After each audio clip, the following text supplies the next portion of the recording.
This area used to be in water. In fact, it reached all the way to the base of this hill, but now, obviously it's dry here, and the shoreline is hundreds of yards in this direction. The Salton Sea has been receding quickly for the past year, leaving large swaths of dry lakebed exposed to the elements. Got the Salton Sea probably a mile out there, the shoreline.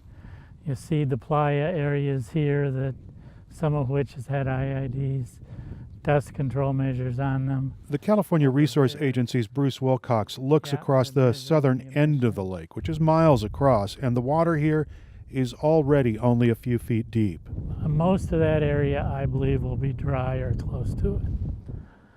If you could probably almost walk across that now if it wasn't so muddy. The exposed lakebed not only contains fine dust particles that can be picked up by the desert winds.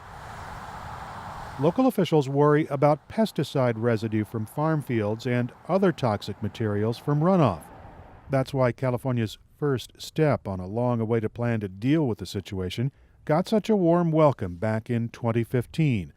Biologists suggested flooding hundreds of acres of dry playa near Red Hill Bay to create habitat for birds while locking in the dust. Well, from that berm there, a mile that way to the east will be all wet with water. U.S. Fish and Wildlife Service biologist Chris Schoeneman says water used to cover this 400-acre bay, and with some engineering help, it will do it again. Turn it into essentially a huge saltwater pond. Saltwater, not the same salt concentration that the Salton Sea is in right now, because we don't want to rebuild the Salton Sea. Now we have an opportunity to restore this land using Salton Sea water, but also agricultural irrigation water. But the project, the first of many, has been anything but easy. It was supposed to be done 2 years ago, but likely won't be complete until late summer.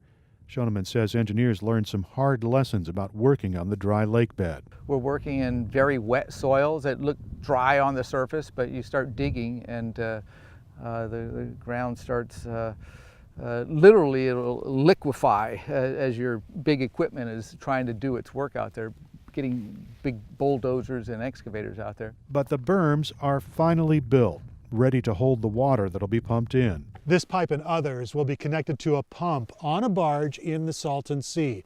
It will push that salty water into this basin, flooding it completely.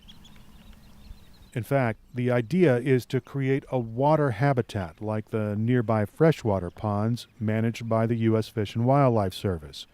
Those ponds host lots of plants and fish for migrating birds.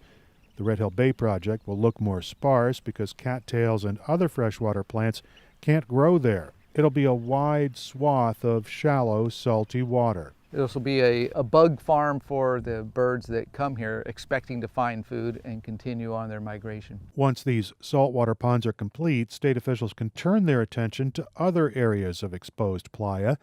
There is a sense of urgency because the exposed lakebed can put up to 100 tons of fine dust into the air every day. Rob Shedler works for the Imperial Irrigation District. As you know, the Salton Sea plan is a 10-year plan, but it doesn't have the funds that it needs to be carried out. Shedler says the regional water and power company is working to make sure California keeps its commitment to manage the changing lake. That includes finding enough money. The state has only set aside about half of the $380 million the management plan calls for in the first 10 years.